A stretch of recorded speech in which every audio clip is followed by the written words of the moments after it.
आज हम मरुत्तर काल की प्रारंभिक परीक्षा से संबंधित पहलुओं पर ध्यान देंगे। मरुत्तर काल का कैंपस बहुत बड़ा है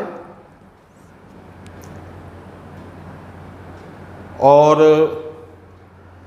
मौर्य से गुप्त के बीच के पीरियड को मरुत्तर काल कहते हैं। यह जो समय था वह राजनीतिक रूप से अराजकता का काल था। हम इसको राजनीति, समाज, अर्थव्यवस्था और धर्म के संदर्भ में समझने की कोशिश करेंगे। मैंने कहा कि इसकी जो राजनीतिक व्यवस्था थी वह अराजकता वाली व्यवस्था थी। एक केंद्रीय शासक की कमी थी जो संपूर्ण भारत में नियंत्रण स्थापित कर सके, जैसा कि मौर्य साम्राज्य में था। छोटे छोटे असंख्य राजा थे और इस पीरियड में कई विदेशी आक्रांता भारत में आ गए और कहा जाता है कि मरुत्तर काल में विदेशी आक्रांताओं की झड़ी लगी हुई थी। अराजकता के माहौल में विदेशी आक्रांता भारत पर कब्जा करने की भरपूर कोशिश कर रहे थे और कईयों ने सफलता प्राप्त की। हालांकि वे सभी लगभग यहीं आकर के बस गए।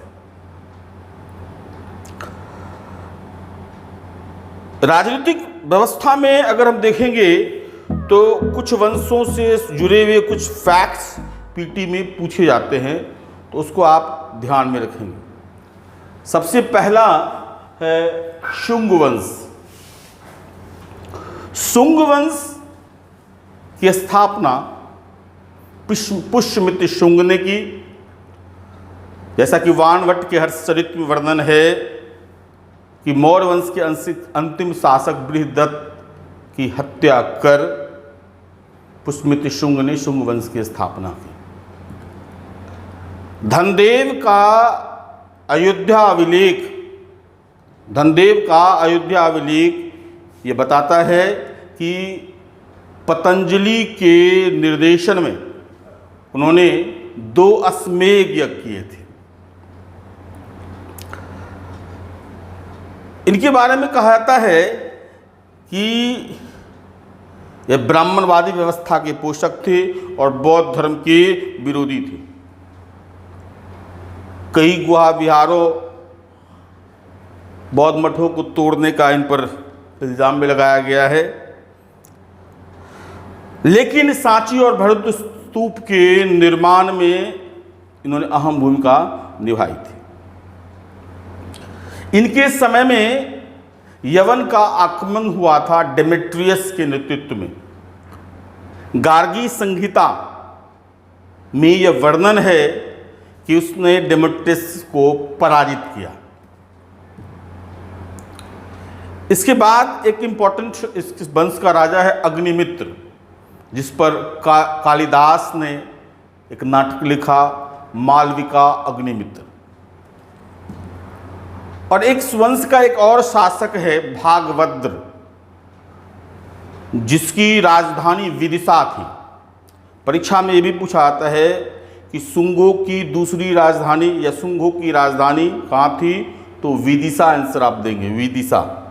तो भागवद्र जो विदिशा का शासक था, उसके समय में यवन शासक एंटियालकिड्स का दूत बनकर हेलियोडोरस भारत आया था और उसी हेलियोडोरस ने विदिशा में गरुड़ स्तंभ की स्थापना की, जो कहा है विष्णु की सबसे पहली प्रतिमा है। तो गरुड़ स्तंभ को हेलियोडोरस उसी समय में आया था। शुंग वंश का के बाद कण्व वंश आया, जिसके संस्थापक वासुदेव थे। 4 शासक थे, 30 वर्ष तक राज्य किया। बहुत ज़्यादा इंपॉर्टेंट नहीं है, मैंने क्रमबद्ध रूप में आपको बता दिया। और सातवाहन शासक शिमुक ने, सातवाहन शासकों ने कण्व वंश का अंत कर दिया। सातवाहन वंश की स्थापना शिमुक ने की 230 बीसी में। सातवाहन शासकों में कई शासक हुए, लेकिन 2-3 का आप हर समय याद नाम रखें। एक गौतमी पुत्र सत्यकर्णी। गौतमी पुत्र सत्यकर्णी पहला शासक था जो मातृधारी था, यानी अपने नाम के पहले माता का नाम, जो सातवाहन शासकों की विशेषता थी, उसको ग्रहण करने वाला पहला शासक था गौतमी पुत्र सत्यकर्णी। यह गौतमी पुत्र सत्यकर्णी अपने आप को क्षत्रिय दर्प मर्दनम, यानी क्षत्रियों को के दर्प को मर्दन करने वाला एक ब्राह्मण की उपाधि धारण करता था। और कई बार पीटी में ये पूछा है कि चातुर्वर्ण व्यवस्था का संस्थापक कौन था सातवाहन में, तो ये भी गौतमी पुत्र सत्यकर्णी। इसके बाद इस वंश के एक और शासक थे हाल, जिसने गाथा 17वां शासक थे, शायद 17वां शासक थे, जिन्होंने गाथा सप्तशती लिखी और इनके दरबार में गुणाढ़ रहते थे। इनकी वंश में वशिष्ठी पुलवामी को ने दक्षिणापतेश्वर की उपाधि धारण की। ये भी परीक्षा में पूछा जाता है, किसने दक्षिणापतेश्वर की उपाधि धारण की? वशिष्ठिपुत्र पुलवामी। सातवाहन शासक की जो भाषा थी प्राकृत, ये कई बार पूछा जा चुका है। और इनकी जो आरंभिक राजधानी थी अमरावती, लेकिन बाद में प्रतिष्ठान या पैठन हो गई, जो गोदावरी नदी के किनारे। इसमें 2 और क्वेश्चन पूछा गया है। एक तो इस काल में जिले को क्या कहा जाता था? तो आहार कहा जाता था। और ग्रामीण अधिकारी का नाम पूछा गया है परीक्षा में, उसका नाम था गौल्मिक, यानी जो ग्रामीण संबंधी कार्यों को निरीक्षण करता था, उस अधिकारी का नाम था गौल्मिक। बहुत ज़्यादा इसको नहीं करेंगे, आगे बढ़े। चेदी वंश। चेदी वंश जो है, इसको महामेघवाहन वंश भी कहते हैं, और ये बीपीएससी में पूछा भी था, और इसका आंसर ई हो गया था। महावेगवाहन खारवेल के पिता थे, जिन्होंने चेदी वंश की स्थापना की, और इसलिए इसे महामेघवाहन वंश भी कहा जाता है। तो चेदी और महामेघवाहन वंश एक ही हुआ, और इसके संस्थापक खारवेल थे। खारवेल जैन धर्म के अनुयायी थे, और उदयगिरी में इन्होंने जैन गुफा का निर्माण किया। इसी खारवेल के हाथी गुम्फा अभिलेख से पता चलता है कि अशोक ने जब कलिंग पर आक्रमण किया तो वहाँ राजा था नंदराज। इसी खारवेल अभिलेख से पता चलता है कि महापद्मनंद ने यहाँ एक झील का निर्माण करवाया था, और जिनसेन की मूर्ति उठा करके पाटलिपुत्र ले गया था। ये भी परीक्षा में बराबर पूछता है। एक विक्रमादित्य, उज्जैन के जो विक्रमादित्य थे, उनके बारे में जानना बहुत जरूरी है, क्योंकि विक्रमादित्य के नाम से ही विक्रम संवत आया 57 बीसी में। उज्जैन के शासक विक्रमादित्य ने विदेशी आक्रांताओं को पराजित किया, शकों को पराजित किया, और इसलिए उनके नाम से विक्रम संवत चलता है जो 57 BC है। हिंदू धार्मिक ग्रंथ का जो संवत है वो विक्रम संवत ही है और नेपाल में भी विक्रम संवत चलता है। विक्रमादित्य की उपाधि धारण करने वाले 14 शासक हुए। पहला जो उपाधि धारण किया था वह चंद्रगुप्त द्वितीय, यानी इसके बाद जिन जिन शासकों ने किसी विदेशी आक्रांताओं को पराजित किया तो उन्होंने विक्रमादित्य की उपाधि धारण की। चंद्रगुप्त द्वितीय ने शकों को पराजित करने के उपलक्ष्य में विक्रमादित्य की उपाधि धारण की। वो पहला शासक था जिसने विक्रमादित्य की उपाधि धारण की। और अंतिम शासक था हेमू, जिसने विक्रमादित्य की उपाधि धारण की, जो अफगानों का सेनापति था और कुछ वर्षों तक, कुछ महीनों तक उसने दिल्ली पर कब्जा भी कर लिया था और दिल्ली का शासक भी बन बैठा था। आगे हम पढ़ेंगे शक शासक। शक की 2 शाखा हमारे यहाँ शासन कर रही थी, एक क्षरात और दूसरा कर्दमक। क्षरात नासिक में, जिसका संस्थापक था मौग, और इसका सबसे महत्वपूर्ण शासक था नहपान, शक शासक नहपान।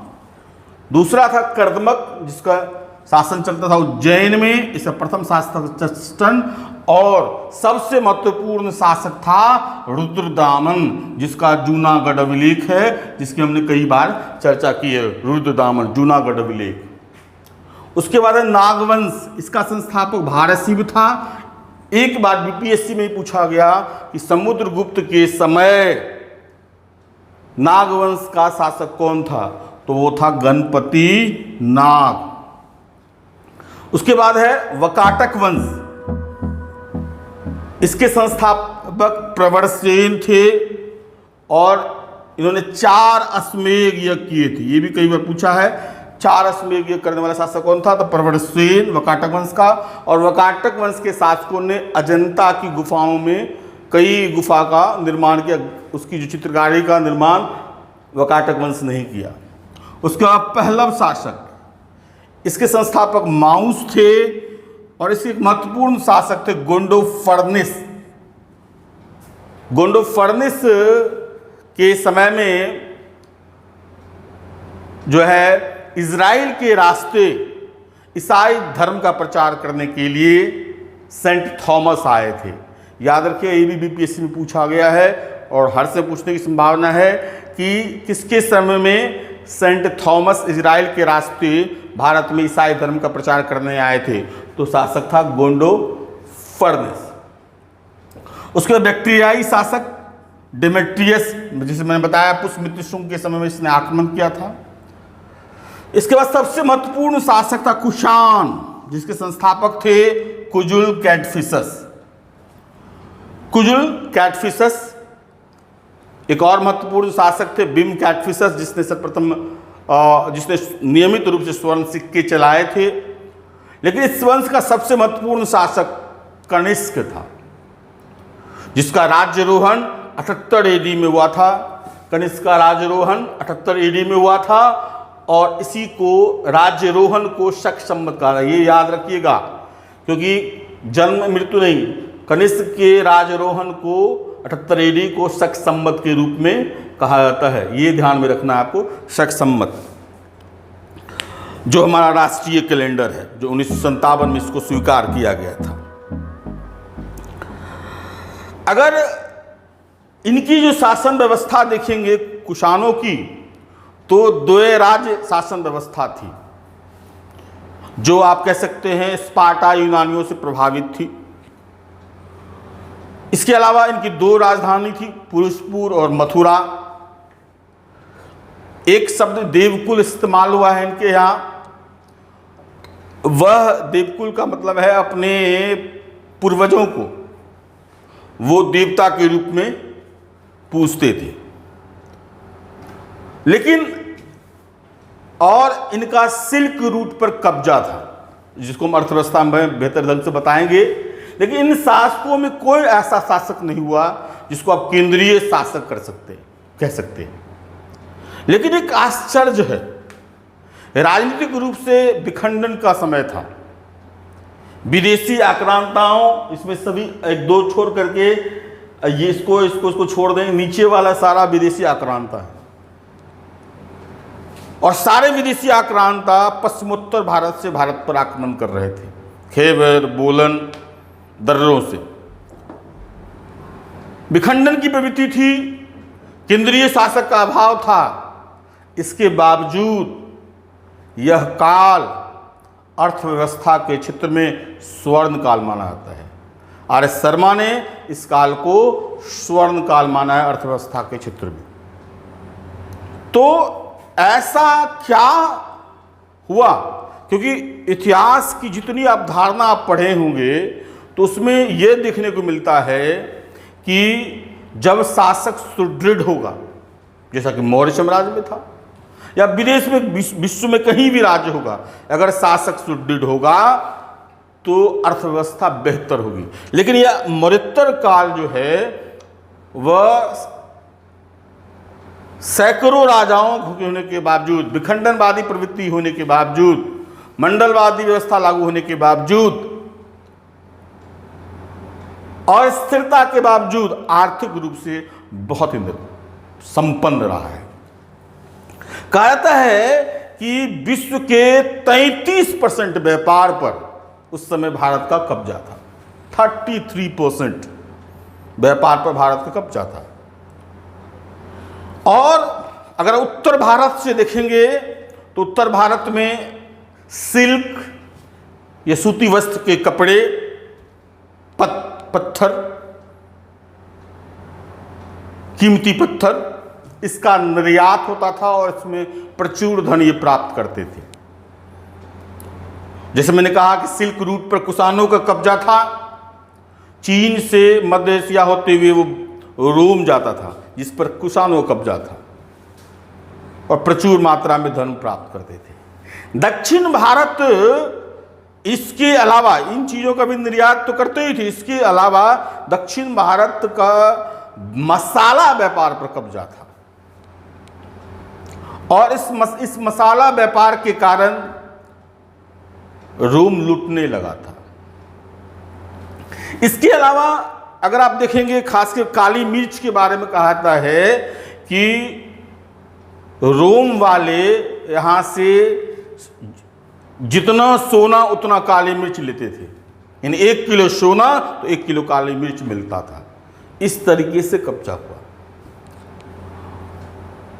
और हमारे यहाँ जो कपड़ा बनता था, सूती कपड़ा, वो कुछ इस तरह से मलमल का कपड़ा इस तरह से महीन होता था, तो कहा जाता था कि 7 अस्तर का मलमल का कपड़ा, जिसको एक माचिस के डिब्बे में भी बांध कर रखा जाता था और उसकी बहुत ज्यादा डिमांड थी रोम में। प्लिनी कहता है कि सालाना 53 करोड़ सेस्टेयर स्वर्ण मुद्रा भारत जा रही है। भारत महंगी एवं विलासिता वस्तुओं का विक्रेता है। रोम लुट रहा है। रोम की नैतिकता खतरे में है, क्योंकि 7 अस्तर का जो मलमल कपड़ा पहनती थी वहां की राजकुमारियां या धनाढ्य कुमारियां, तो उससे नैतिकता खतरे में पड़ जाती थी। और यह व्यापार सिर्फ रोम तक सीमित नहीं था। मिस्र, क्रीट, इथोपिया, जो पारंपरिक रूप से हमारे यहां व्यापार किया करते थे, पेरिप्लस ऑफ द इरीथियन सी, जिसके लेखक अज्ञात हैं। इरीथियन सी जो है लाल सागर को कहा जाता है। इरीथियन सी में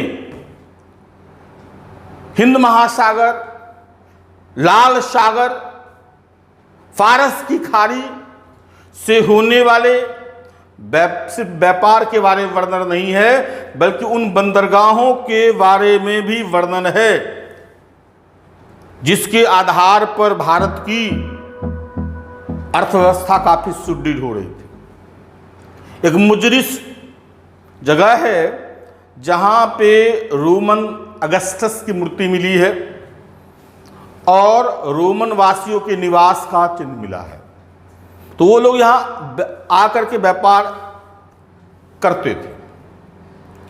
यह भी परीक्षा में पूछा आता है कि सबसे ज्यादा स्वर्ण मुद्रा कहां मिली है मरणोत्तर काल में, तो वो तमिलनाडु में मिली है।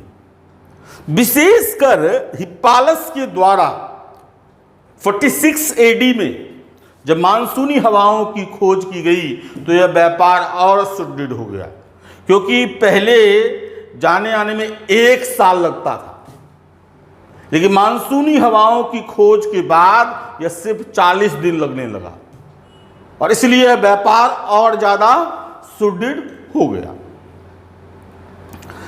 इस समय अगर मुद्रा अर्थव्यवस्था के बारे में देखेंगे तो यह मुद्रा अर्थव्यवस्था के दृष्टिकोण से सर्वोत्तम काल था, और जब मुद्रा अर्थव्यवस्था के दृष्टिकोण से सर्वोत्तम काल होगा तो आप ये मान के रख लें कि वह स्वर्ण काल था।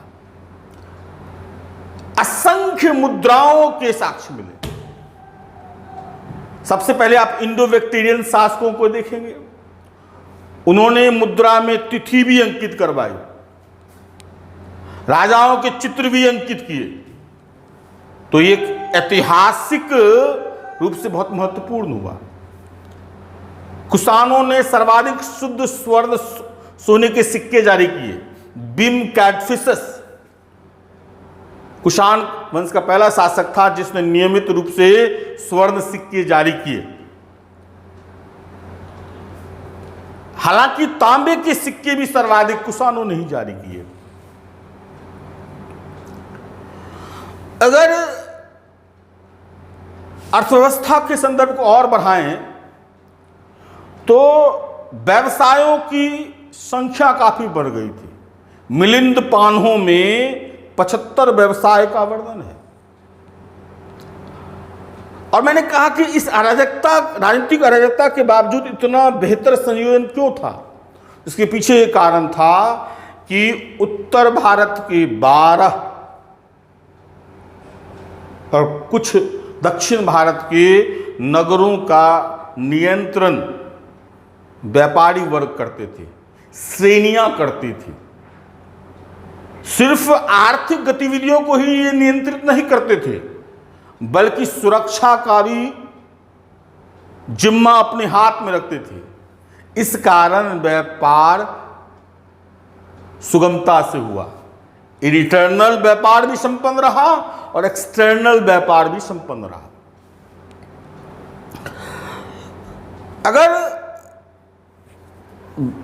ताम्रलिप्ति का देखिए, पूर्वी भारत में ताम्रलिप्ति एक महत्वपूर्ण बंदरगाह था जिससे दक्षिण पूर्वी एशिया के साथ, श्रीलंका से दक्षिण पूर्वी एशिया के साथ व्यापार को हुआ जाता था।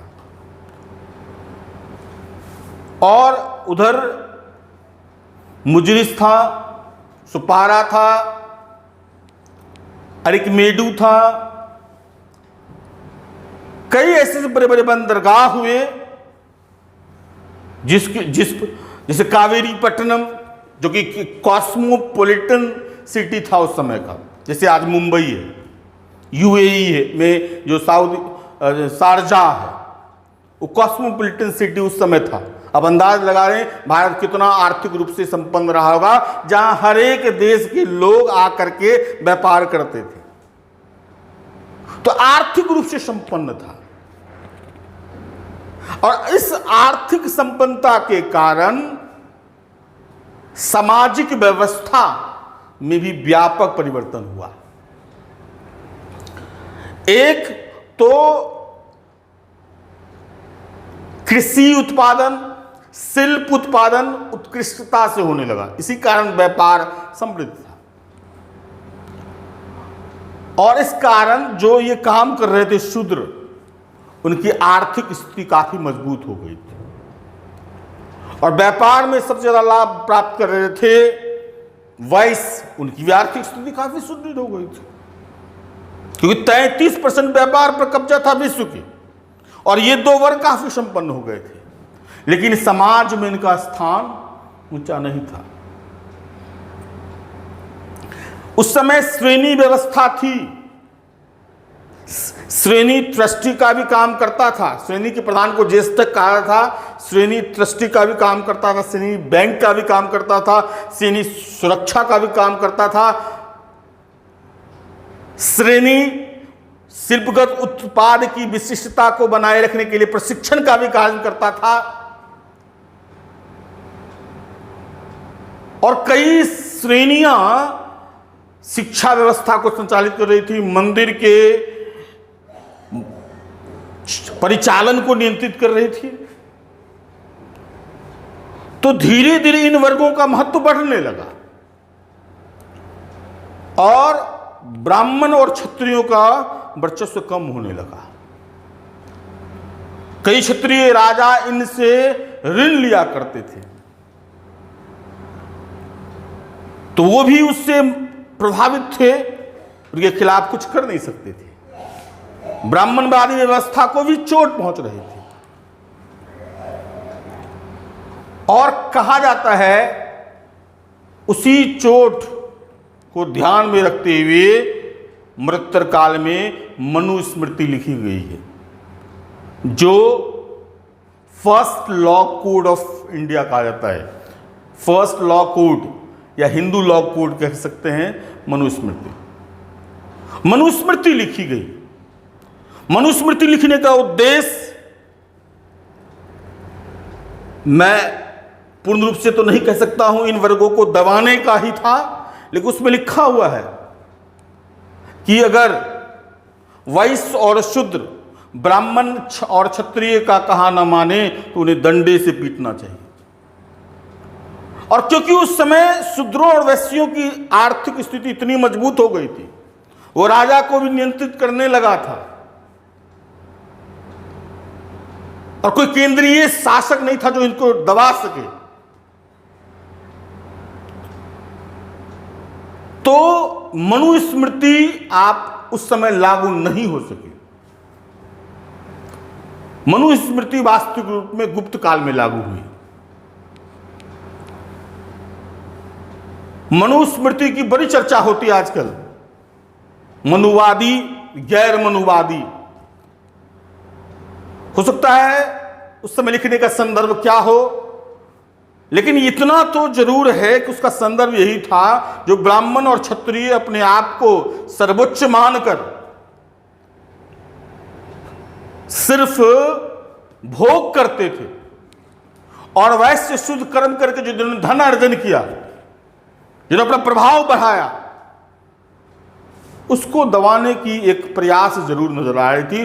उसको संहिताबद्ध करने का प्रयास जरूर किया जा रहा था, नियंत्रण करने का प्रयास जरूर किया जा रहा था।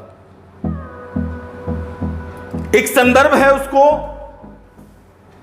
मैं उसको कोट करना चाहूंगा। राम नाम का राजा था, वह महाराज के दरबार में आया। महाराज दुहाई हो, दुहाई हो, दुहाई हो, आपके राज्य में बहुत बड़ा पाप हो रहा है। राजा ने पूछा क्या हो रहा है? तो मेरा पुत्र, एक ब्राह्मण कहता है, मेरा पुत्र असमय मारा गया है, जरूर आपके राज्य में कोई बड़ा पाप हो रहा है। राजा ने पता किया क्या पाप हो रहा है, तो देखा एक शूद्र घनघोर तपस्या कर रहा था, पेड़ पर उल्टा लटक करके। राजा ने उसे तीर मार के नीचे कहा, काम तो तुम अच्छा कर रहे हो, लेकिन तुम्हारे लिए कर्म नहीं है, और उसको मौत की सजा दी गई। मनुस्मृति में एग्जाम्पल में यह सेट किया गया है, और इसीलिए मनुस्मृति को जलाने की परंपरा आज हम देखते हैं, क्योंकि यह घृणा की चीज है। अगर कोई समाज अपने समाज के निम्न तबके को समाज की मुख्य धारा से बाहर रखे, तो उस समाज का नाश होना तय है। कोई अगर धर्म अपने धर्म में शोषितों वंचितों को जगह नहीं दे, उस धर्म का भी नाश होना तय है। और हम जो पतन की ओर अग्रसर हुए, तो मैं बहुत गंभीरता से मानता हूं कि उसमें मनुस्मृति में लिखी गई बातें, जिसको कि गुप्त काल में लागू किया गया था, बहुत बड़ा कारण था। विदेशी आक्रमण हुए, लेकिन वो लूट करके नहीं ले गए कुछ, वो यहीं आके बस गए। क्योंकि भारत की भूमि ऐसी है जहां सबको अभयदान मिलता है और सबको वास मिलता है, चाहे वो कुषाण हो, शक हो, पहलव हो, सब यहां आके बस गए। और क्योंकि ये शासक वर्ग से थे और इसको शासन में स्थान देना इंपॉर्टेंट था, और उसमें ब्राह्मण, क्षत्रिय, वैश्य, शूद्र है, तो वैश्य शूद्र तो हो नहीं सकते, ब्राह्मण की बात ही नहीं है। और क्षत्रिय कह देंगे तो विदेशी को तो बहुत समस्या हो जाएगी, तो उन्होंने शब्द इस्तेमाल किया व्रात क्षत्रिय। व्रात क्षत्रिय यानी पतित क्षत्रिय, ये पतित हो गए थे। और आगे बताया जाता है कि इन्हीं विदेशी आक्रमणकारियों के जो और भारतीय मेल से एक शासक वर्ग तैयार हुआ जिसे हम राजपूत कहते हैं। कंट्रोवर्सी है, लेकिन जो संदर्भ है उसको बता रहे हैं। समाज में वर्ग संकरता बढ़ गई। ये जो विदेशी आक्रांता आए, इन्होंने समाज में जो अलग अलग जाति में जो विभाजित था उससे शादी की, और उसकी जो मिश्रित संतानें हुई उसका अलग अलग नामकरण हुआ। इसके अलावा वैश्य शूद्र, ब्राह्मण शूद्र, ब्राह्मण वैश्य, क्षत्रिय वैश्य, क्षत्रिय शूद्र, इस तरह का एक वर्ण संकरता का, तो आप ये कह सकते हैं वर्ण संकरता इस काल में बहुत बढ़ गई, और अब सिर्फ जाति 4 नहीं रह गई, इसकी अलग अलग उपजातियां बन गई। वर्ण संकरता की बात के कारण अलग अलग उपजातियां बन गई। महिलाओं की स्थिति दयनीय थी। विदेशी आक्रांताओं के कारण बाल विवाह का प्रचलन शुरू हुआ, हालांकि ये गुप्त काल में चरमोत्कर्ष पर पहुंचा है। पर्दा प्रथा का प्रचलन शुरू हुआ जो गुप्त काल में चरमोत्कर्ष पर पहुंचा है। सब अगर सामाजिक और धार्मिक रूप से कुरीतियां ज्यादा देखेंगे तो सब गुप्त काल में आया है, ये आप गौर करेंगे, लेकिन शुरुआत। लेकिन सातवाहन शासकों के परंपरा को देखेंगे तो आपको लगता है कि वहां मातृसत्तात्मक समाज की चिन्ह देखे जा सकते हैं।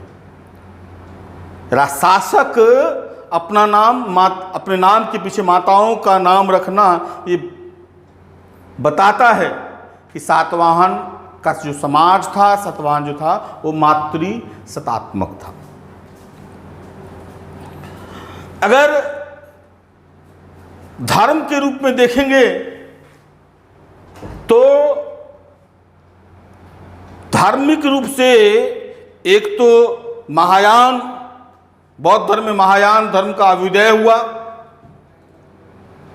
जिसका प्रभाव भारत के बाहर और ज़्यादा फैला। दक्षिण कोरिया, चीन, ये सब पर ज़्यादा फैला।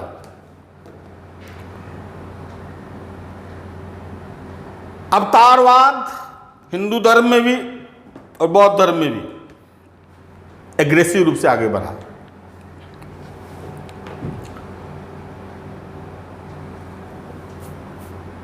लेकिन अगर गौर करेंगे तो हिंदू, बौद्ध, जैन में समन्वय का भाव था। चाहे वो मथुरा की कला में देखेंगे, चाहे अजंता, एलोरा, एलिफेंटा की कला में देखेंगे, तो यह समन्वय का स्वरूप आपको दिखाई देगा। धार्मिक रूप से पुरोहितवाद का वो कब्जा नहीं रह गया, कि कई मंदिर निम्न जातियों के द्वारा चलाए जा रहे थे, तो मंदिर में उनका वर्चस्व तो बढ़ने लगा। तो सब अगर मंदिर पे सभी को समान रूप से मिलेगा तो वो समन्वय का स्वरूप होगा। कला के दृष्टिकोण से यह काल बहुत महत्वपूर्ण है। एक गंधार कला, दूसरा मथुरा कला, तीसरा अमरावती कला। यूनानियों के द्वारा जो विकसित हेलेनिक कला थी, उसी का विकास आगे चल के गांधार कला में हुआ, जिसका विषय वस्तु तो भारतीय था, लेकिन तकनीक जो थी वो विदेशी थी। महात्मा बुद्ध की मूर्ति सबसे ज्यादा गांधार कला में ही बनी, और अपोलो की, यूनानी देवता अपोलो से मिलता जुलता है। इसकी सबसे बड़ी मूर्ति अफगानिस्तान के बामियान में थी, जिसे तालिबानों ने नष्ट कर दिया था।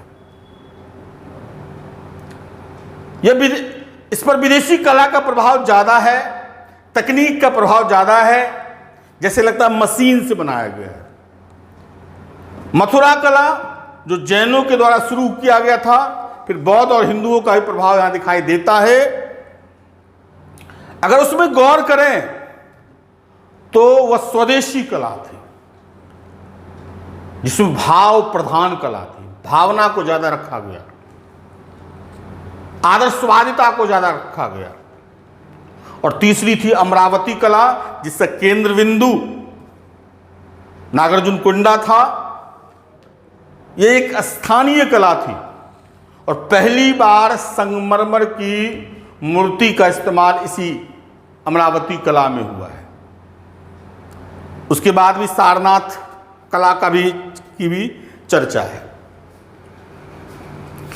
पीटी के दृष्टिकोण से कुछ कुछ फैक्ट्स हम और बोल देते हैं, इसको आपको ध्यान में रखना है, क्योंकि मुद्रा अर्थव्यवस्था के संदर्भ में हमने बोला था कि असंख्य मुद्राएं इस काल में विकसित हुई। तो सीसे की मुद्रा, पोटीन की मुद्रा, ये सातवाहनों द्वारा चलाई गई थी। तो सीसे की मुद्रा को भारत में चलाने वाला पहला जो था वो सातवाहन था, सीसे और पोटीन की मुद्रा।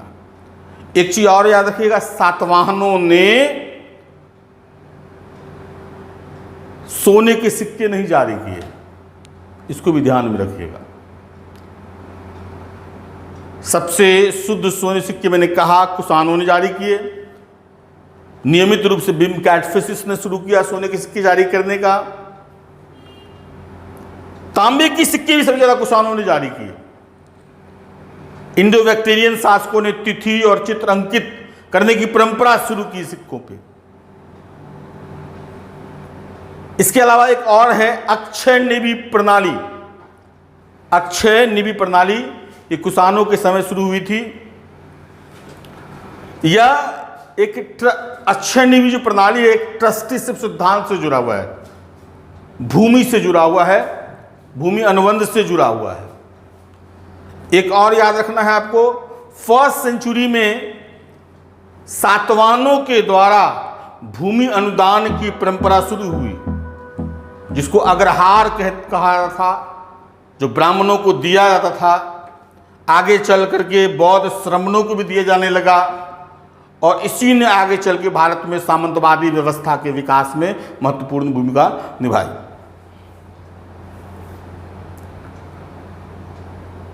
और अगर इस काल के संपूर्ण संदर्भ को देखेंगे तो ये मान के आप चल रहे हैं, यह काल राजनीति के इस क्षेत्र में भले ही अराजकता का काल रहा हो, लेकिन अर्थव्यवस्था के क्षेत्र में स्वर्ण काल था। कला के क्षेत्र में भी आप गुप्त कला को छोड़ दें तो यह अब तक की सबसे खास के मूर्ति कला के दृष्टिकोण से देखेंगे तो यह कला काफी उत्कृष्ट थी। और सामाजिक व्यवस्था में जो उत्शृंखलता आई, समाज में जो आप विखंडन की प्रवृत्ति देख रहे हैं, मेरे हिसाब से वो बेहतर थी।